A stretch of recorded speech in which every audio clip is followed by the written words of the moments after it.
আবৃত্তিতে শ্রাবণী রায় বর্মন। চ্যানেলটির পক্ষ থেকে সবাইকে অনেক অনেক শুভেচ্ছা ও অভিনন্দন জানিয়ে আজকে নিবেদন শুরু করছি। হাঁড়ি চেটেপুটেও পেট ভরার মতো ভাত হলো না। হতাশ চোখে একবার হাঁড়ির দিকে তাকালো সুলোচনা। দুপুরে সবার খাওয়া হয়ে গেছে, সেই শুধু বাকি। বাড়ির বড় বউ বলে কথা, রান্না বান্না করে সবাইকে খাইয়ে তবেই না ওর খাবার পালা।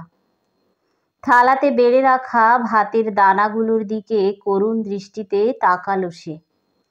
পেটে তো রাক্ষসের মতো খিদে, এইটুকুতে কি পেট ভরবে? 2 মাসের শিশুকে বুকের দুধ খাওয়াতে হয়, দুটো পেটের খোরাকও তো লাগে। এঁচোড়ের ডালনা অনেকখানি রয়ে গেছে, 2 রকমের মাছ রান্না হয়েছে বলে এঁচোড় খায়নি অনেকেই। শাশুড়ি মা দেখলে আবার গজগজ করবেন। এ বাড়িতে একবেলার রান্না আরেক বেলাতে খায় না কেউ। প্রতিবেলার রান্নার জন্য শাশুড়ি মা নিজে আন্দাজ করে চাল ডাল সবজি বের করে দেন ভাড়ার থেকে। একটুও অপচয় উনি পছন্দ করেন না। কতদিন তরকারি বেশি হয়ে গেলে শাশুড়ির ভয়ে বাড়ির পেছনের পুকুরে ফেলে দিয়ে এসেছে সুলোচনা। এঁচোড়ের তরকারিটা আজ ফেলে না দিয়ে নিজের পাতেই ঢেলে নিল। এতেই অনেকটা পেট ভরে যাবে। গোগ্রাসে খাবারগুলো গিলছিল। শাশুড়ি মায়ের গলার আওয়াজে চমকে উঠল। এ কি, এতগুলো এঁচোড় রয়ে গেছে? আসলে এঁচোড় খায়নি অনেকেই, আমতা আমতা করে সুলোচনা। তুমি এখনো পরিবেশন করা শিখলে না?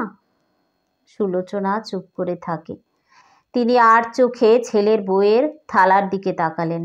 এই এতগুলো এঁচোড় নিয়ে নিলে? শোনো মেয়ে, এরকম সময়ে মায়েদের এমনই রাক্ষসে খিদে হয়। খিদেকে বশে রাখতে না পারলে পেট কিন্তু জ্বালা হয়ে যাবে। হাজার খেয়েও পেট ভরাতে পারবে না তখন। যেন ভয়ঙ্কর অপরাধ করে ফেলেছে। এভাবে মাথা নিচু করে থাকে সুলোচনা, যদিও বুঝতে পারে না ওর পাতে ভাত এত কম কেন। এ নিয়ে শাশুড়ি মায়ের মনে কেন কোনো প্রশ্ন এলো না। খুঁজে পেতে জর্দার কৌটোটা বের করে নিতে নিতে শাশুড়ির বেজার গলায় বললেন, এত করে বলি পরিবেশন করার সময় খেয়াল রেখো তরকারি যেন পড়ে না থাকে। জিনিসপত্র নষ্ট হলে খারাপ লাগে, বোঝো না? বাবার জমিদারি ছিল তো, এসব বুঝবেই বা কী করে?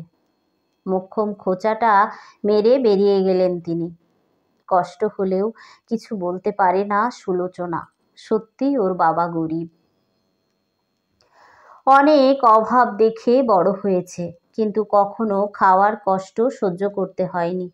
শাক ভাত, আলু সিদ্ধ ভাত, যখন যেমন হোক পেট ভরে খেতে পেয়েছে। এভাবে পেটে খিদে নিয়ে খাওয়ার খোঁটা সহ্য করতে হয়নি কখনো। এ বাড়িতে আসার পর যেচে পুরো সংসারের ভার নিজের কাঁধে তুলে নিয়েছে সুলোচনা। বাপের বাড়িতেও কম কাজ তো করতো না, কাজ করতে কোনো ক্লান্তি নেই ওর। কিন্তু এরকম ছোট ছোট অপমানগুলো বড্ড মনে লাগে। হাত মুখ ধুয়ে রান্নাঘরে শেকল তুলে নিজের ঘরে গিয়ে ঘুমন্ত 2 মাসের ছেলেকে কোলে তুলে নিয়েছে সবে। ননদ খুকু এসে ঢুকলো। ওর মুখ হাসি হাসি, যেন খুব মজার কথা শুনে এসেছে। বলল, বৌদি, তুমি নাকি আজ এতগুলো এঁচোড় একা একাই খেয়ে নিয়েছো, খেলে কি করে গো? খেয়েছে, ভালো করেছে। বৌদির পেট বৌদি খেয়েছে, তাতে তোর কি রে? না, দাদাকে বলে দেব এবার বাড়ি আসার সময় যেন এত বড় একটা এঁচোড় নিয়ে আসে। পেছন থেকে ছোট দেবর ফুট কাটে। সম্মিলিত হাসির যেন ঝড় বয়ে যায়। লজ্জায় মাটিতে মিশে যেতে ইচ্ছে হয় সুলোচনার। ওদের একবারও মনে হলো না এতগুলো তরকারি ও একা একা কেন খেলো? ওদের বুঝিয়ে লাভ নেই, কিছুই বুঝবে না। মাঝখান থেকে সুলোচনা আবার হাসির পাত্রী হবে। ওরা তো দূর, স্বামী কি কিছু বোঝে? বাড়ি আসে যখন কিছু বলতে গেলেও বুঝতে চায় না, পাল্টে সুলোচনাকেই বোঝায়। তোমার ভুল হচ্ছে গো, আমার মা মোটেই অমন নয়। একটু মানিয়ে গুছিয়ে চললেই দেখবে সব ঠিক আছে। আর কিছু বলার ইচ্ছে তখন আর থাকে না, বড্ড অভিমান হয়। স্বামীর কান বিষিয়ে তুলতেও রুচি হয় না। ভাবে একটু সহ্য করে নিলেই তো হয়, মেয়েদের জন্মই হয়েছে সহ্য করার জন্য। ঘরে বসে ছেলেকে বুকের দুধ খাওয়াতে খাওয়াতে মুড়ি ভাজার সুগন্ধে প্রাণ আনচান করছিল সুলোচনার। শাশুড়ি মা মুড়ি ভাজছেন, ক্ষেতের ধানের মুড়ি, বড্ড খেতে ইচ্ছা করছে এক মুঠো। ননদ দেবররা রান্নাঘরে ভিড় জমিয়েছে, গরম গরম সদ্য ভাজা মুড়ি মাখা হচ্ছে ক্ষেতের কচি শশা দিয়ে, সঙ্গে পেঁয়াজ কাঁচা লঙ্কাও আছে। জিভে জল এসে যায় সুলোচনার। ছেলের জন্মের পর থেকে পেটে যেন সব সময় ক্ষুধা লেগেই থাকে, কিন্তু এখন তো খেতে পারে না। শাশুড়ি মা বলেন, বাড়ির বউদের যখন তখন খেতে নেই, তিনি নিজেও খাবেন না। কাল সকালের আগে ওই মুড়ি সুলোচনার ভাগ্যে নেই। বাড়ির বউ হলেই কি খাওয়ার ইচ্ছা উবে যায়? রাতে রান্না করার সময় চুপি চুপি একবার মুড়ির টিনটা খুলে দেখল। সাদা সাদা ফুলকো ফুলকো মুড়ি, কি সুন্দর দেখতে! নতুন ভাজা মুড়ির কি সুবাস! এক মুঠো মুখে পুরে দেওয়ার লোভ কোনো মতে সামলে নেয় সে। রাতে সবার খাওয়া হয়ে যেতে রান্নাঘরের কাজ সেরে বেরিয়ে যাবার সময় হঠাৎ ওর মনে হলো অল্প একটু মুড়ি লুকিয়ে ঘরে নিয়ে যাবে। লোভ সামলানো বেজায় দায়।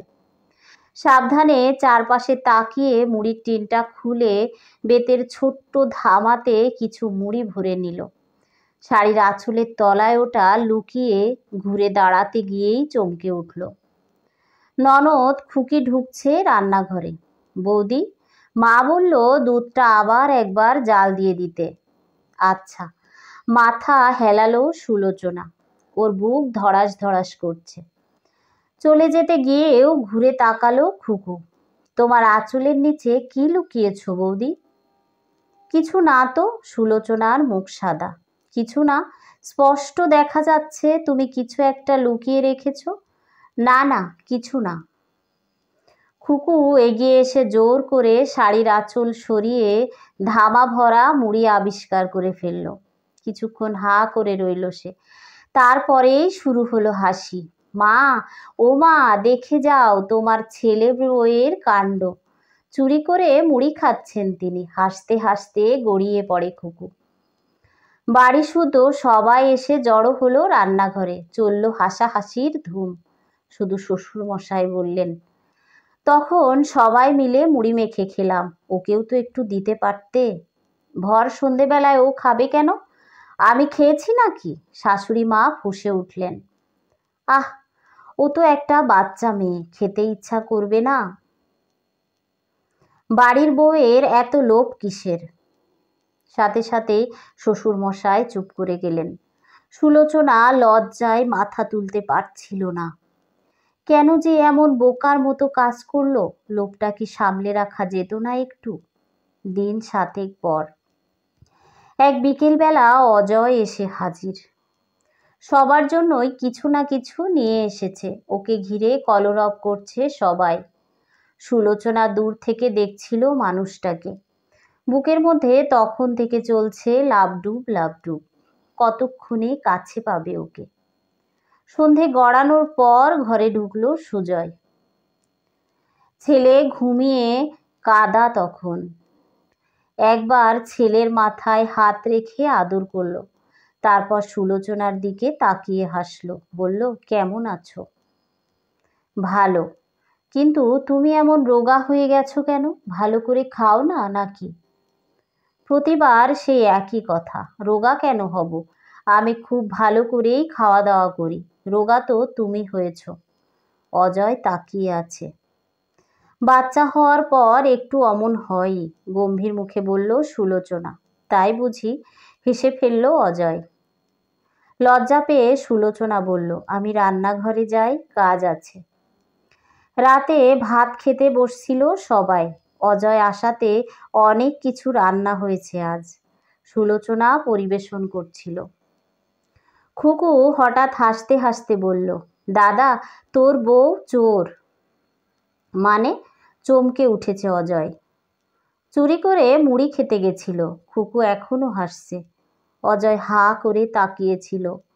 পুরো ব্যাপারটা বেশ মজা করে বলা হলো ওকে। সুলোচনার মুখ কালো হয়েছিল।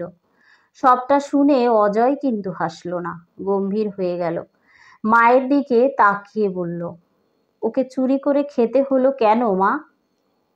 শাশুড়ি চট করে জবাব দিতে পারলেন না। বাকিরাও চুপ হয়ে গেছে। অজয় আর একটাও কথা না বলে চুপচাপ উঠে গেল। সবার মুখে একটা অস্বস্তির ছাপ। রাতে নিজের ঘরে বন্ধ দরজার ভেতরে অজয় বউকে বলল, তুমি কি নিজের ইচ্ছে মতো খেতে পাও না?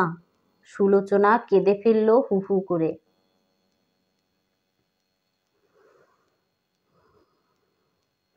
অজয় সেদিকে তাকিয়ে আরো গম্ভীর হয়ে গেল।